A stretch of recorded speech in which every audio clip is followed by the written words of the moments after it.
Hi, my name is Cindy Rang with the Fabric Patch in Ephrata, Washington. I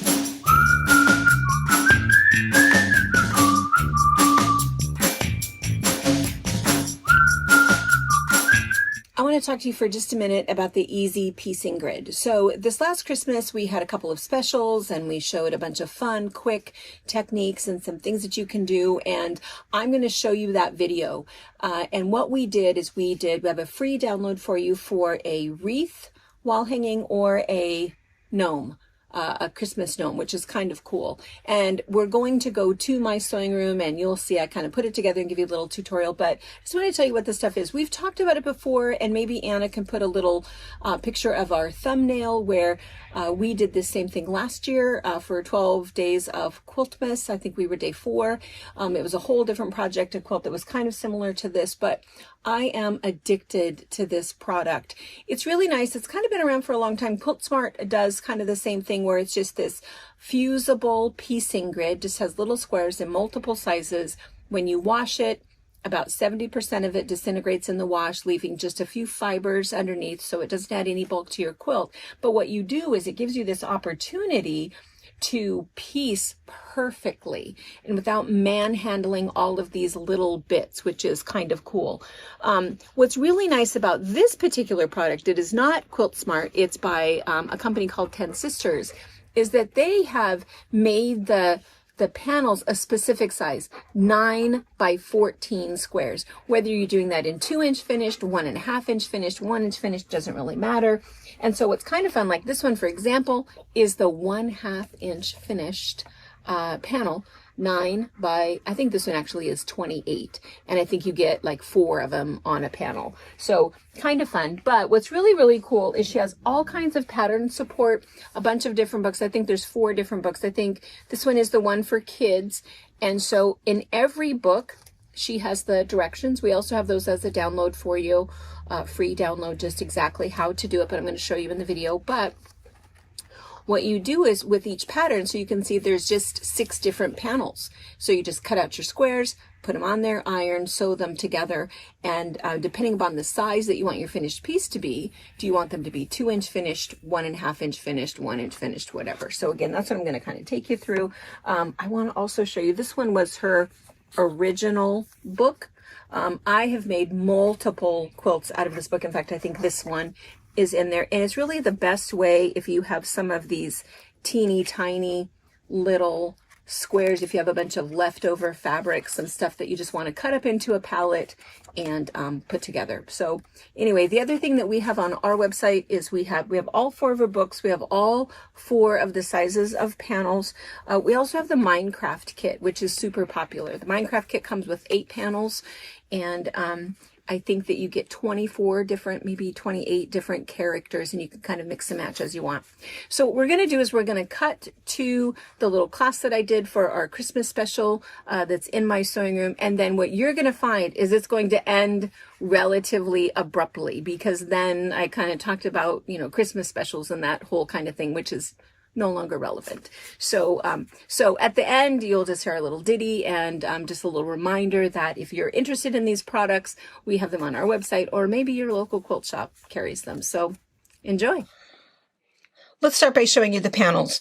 There are 4 different sizes. This one happens to be the 1-inch finished, and which means that when all of this is sewn together, it'll be a 1-inch finished square.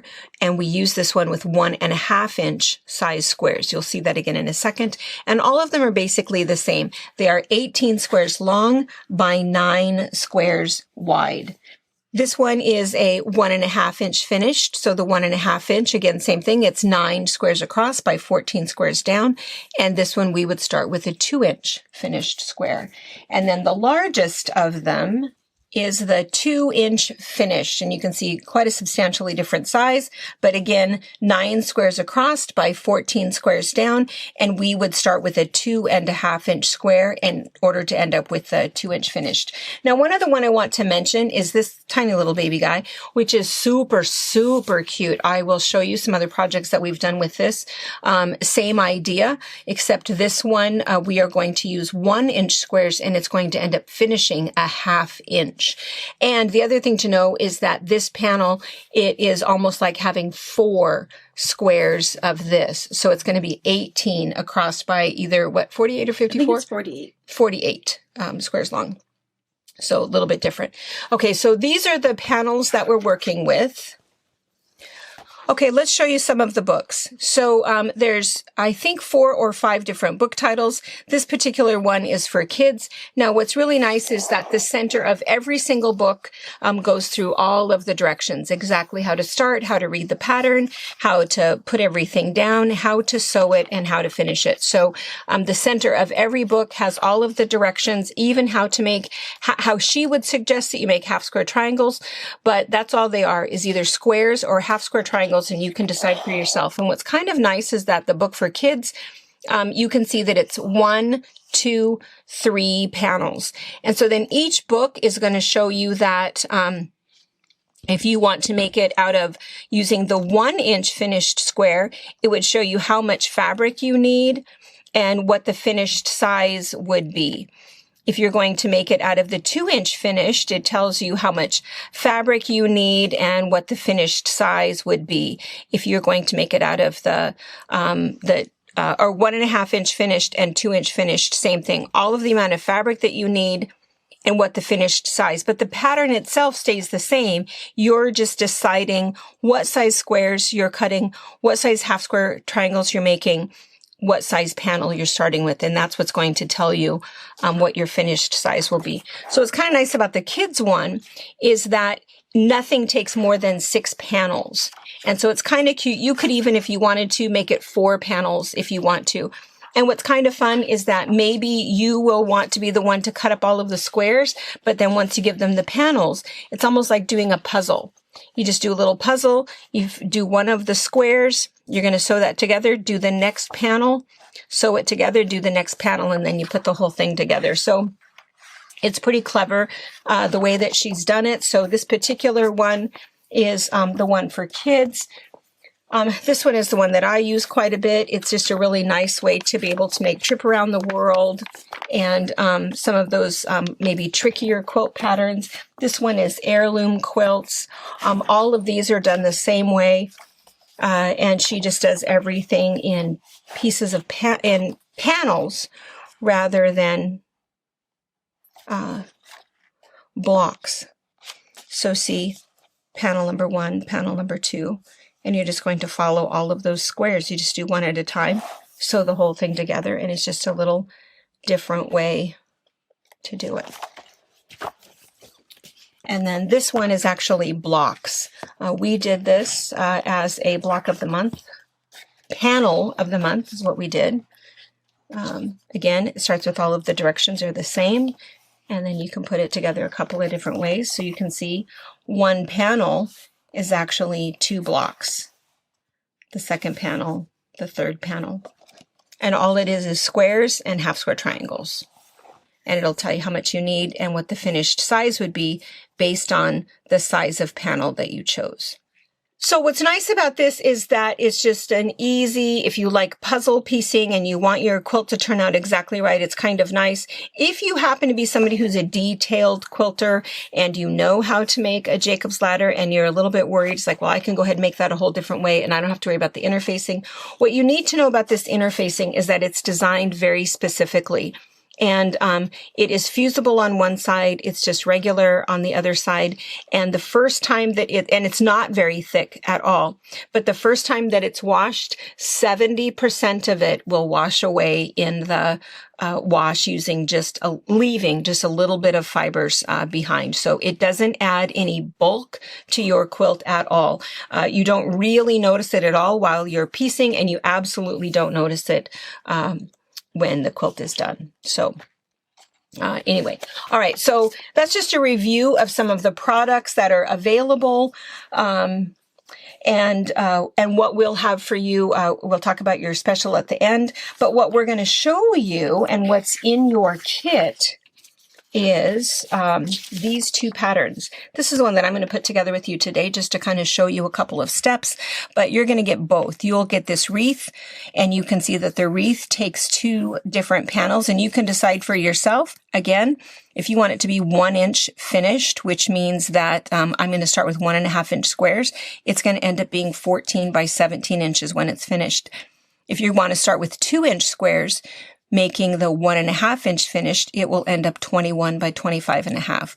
Or if you want to make it a little bit bigger, you can make it kind of nice. That's almost panel size. And then you could go ahead and put some borders on it. Again, it's not going to be stiff. It absolutely would be a lovely quilt and a nice way to use up some things. So this is in your packet, this pattern. And also this one. This one, you can see, uses 6 panels. And again, same thing. The amount of fabric that you would need depending upon what size and the size that it's going to end up. I mean, you could actually make a full-size gnome quilt saying ho, ho, ho using your 2 inch finish using just 2.5 inch squares. This is the pattern that we're going to work with today, and just a little mention, if you don't get our kit, this particular pattern is available as a free download in the description below, as is this one. So, and of course, this is provided by 10 sisters. They're the people who put the grid together.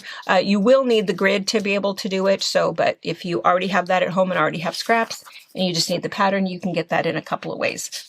All right, so what we're going to do is we're going to cut this. So if you've been quilting for any length of time, you probably have a bunch of leftover fabric, and that's all I'm going to do in this. I know that I need 122 squares. I just have to decide what size square I want to make. I am thinking that I want to make the smallest one because I want to actually make 2. I'm going to have one that's going to go at one end, one that's going to go at the other end, and then I'm going to make it into a table runner. So this is what I'm going to do. So technically I need 244 mixed green squares. I'm going to need then 96 of the background squares, and I can do mixed background. I'm going to need a few of the half square triangles, 4 of those, and 20 red squares. And I'm going to do mixed reds also. So for me, what I've decided to do is I've went through my fabric, green fabric, and I'm actually going to end up pressing this, but these are all just weird little leftover pieces. I'm just going to press them, and then I'm going to layer them and layer them and layer these. It's just a good way to get rid of some weird leftover stuff. And then all I really need to do is just go ahead and put my shape cut on there. I'm actually going to go ahead and start over here. And I really should press them first, but I'm going to go with it. I'm just going to cut on the 0, 1.5, 3, 4.5, 6, 7.5. We have a shape cut tutorial that you can watch that if you're not familiar with how to use this, you can of course just use a regular ruler if you'd like to. You don't have to use a shape cut for this, but gosh, if you happen to have one, or if you like this kind of quilt and you think that you're going to make it a lot, it certainly makes a huge difference. So once I've cut that, I took this side off, so I have a straight edge here, and I'm just going to do the same thing. I'm going to cut my 0. After I've cut it, I can take away the end pieces, and I have all of these perfect squares in all of these colors. All right, I'm going to go ahead and cut a bunch more, and I'll be right back. All right, I have my pile of green, I don't know how many, but quite a few, and I have my pile of background. Some of these I decided to cut instead of press, and if you just have an iron on next to you, if you kind of feel like you want to give it a little zap as you're putting them together, you can go ahead and do that, or press before you start. The other thing is that some of those that as I was cutting, I noticed that I ended up with some pieces that were purple. And sometimes that will happen. Just pull those out of there, unless you think it's okay to have purple in your wreath, and you might decide that that's all right. But if you see some wayward, strange thing that you think doesn't go, just take it out. Totally no big deal. I actually have a box where I put these. I call it my little palette, where I have everything that's all cut up already. All right, so once I have my stack, I'm going to start putting it together, but I want to show you one more thing. If you don't have a lot of leftover stuff, or if you've gotten totally involved in this and you love doing this and you kind of want to create some of your own patterns, a lot of you guys already have this book. It's just a super, super good book. It has all that weird information that you never know that you needed to know. I just want to show you on page 26 of this book, it will say the cut size of the square. So if you're cutting 1.5-inch squares, and you need, and you can look across, maybe I need 500 1.5-inch squares. I will need, what does that say? 3/4 yard of fabric.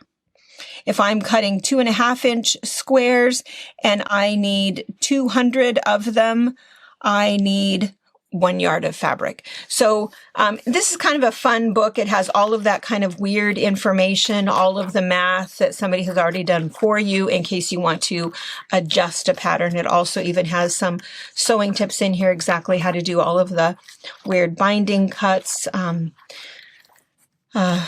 Anyway, a lot of you guys already have this, and I just wanted to mention, because somebody's going to ask, well, how do I know how much fabric I need if I don't have weird bits of fabric? And that's how you would know.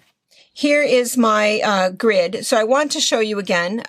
So this side is where it's printed, and this is the non-fusible side. The fusible side is here. And I don't know if you can tell on your side, it's a little bit fainter, but it's still easy, very, very easy to see where the squares are. And again, they're numbered as if you need that, but they are 14 across. And so I'm going to just follow my pattern. And if you can see that, it's 1, 2, 3, 4, 5 background pieces, 4 green, 5 background. And then it's 3 background. I don't know how many that is, 5, 6, 7, 8, 9 green and 3 background. And I'm just going to keep going. I'm going to do that just a little bit, and then we'll be right back.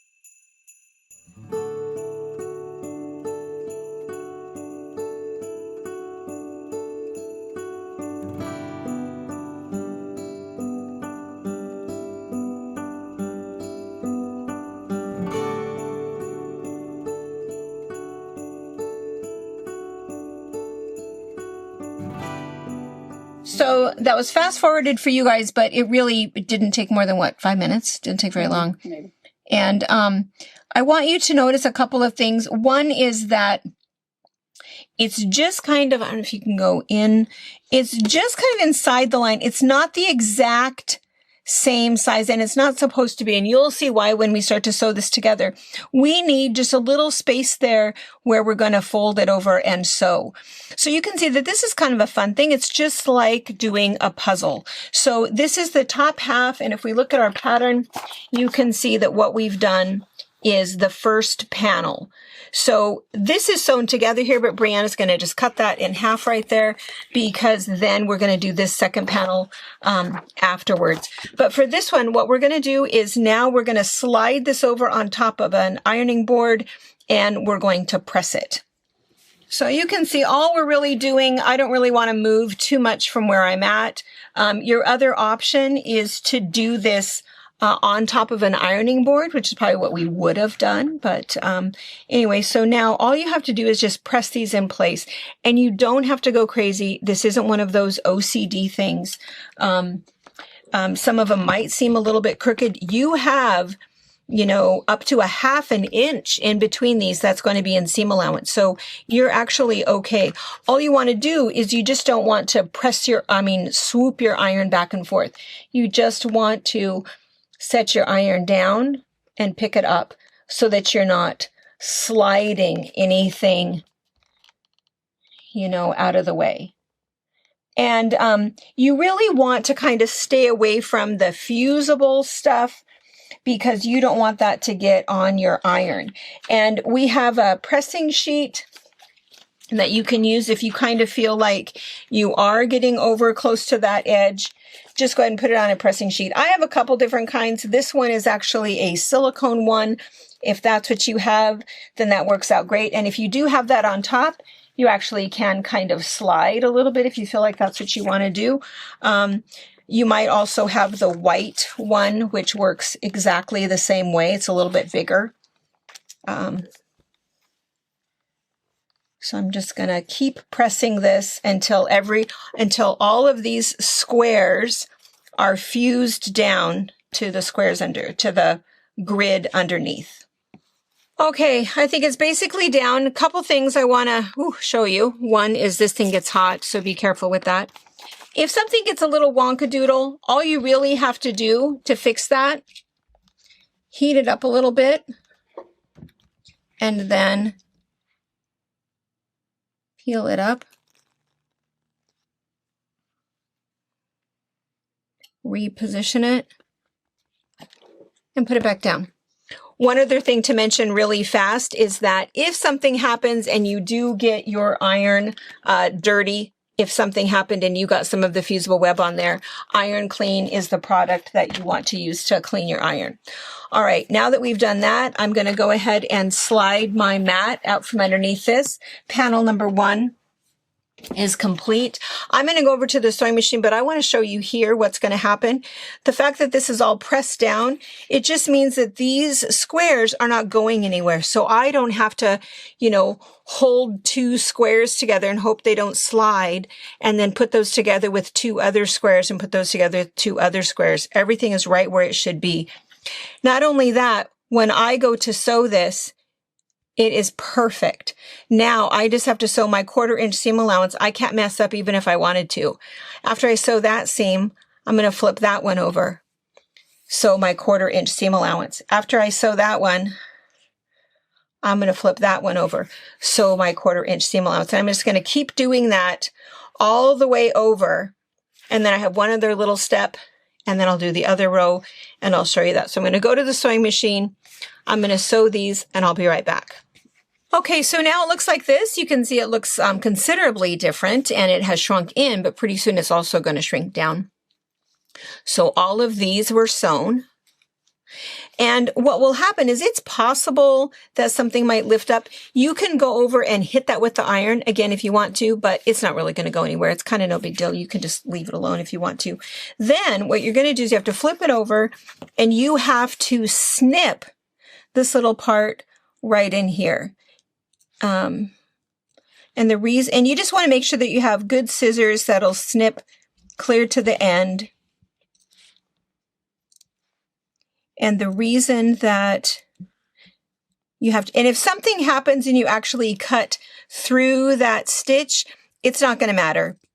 All we're doing is we're just getting ready to come back along and sew that seam. Okay, so they're all snipped. So now, and the reason they have to be snipped, if you were wondering, is because now what's going to happen is we're going to do the exact same thing. As we fold over, of course, it's going to lay over exactly the way that it should because of that little space that we have in there. And then we're going to go to the sewing machine, and because we've snipped it, we are able to then nestle each seam so that each seam will lock in to each seam so that we have perfect points in there. So we're going to go back to the sewing machine, and we're going to sew each of these rows. And you can see it's just going to lay exactly the way the other one did. It's all sewn. I'm just going to kind of press it. And most of the time you can kind of control, the way that your seams are going. If something gets a little wonky and one's going one way and one's going the other way, do not get upset about that. Totally doesn't matter. It's not going to make any difference. It's still going to lay just right. So I'm just going to go ahead and finish pressing it a little bit. I'm probably going to also add some best press.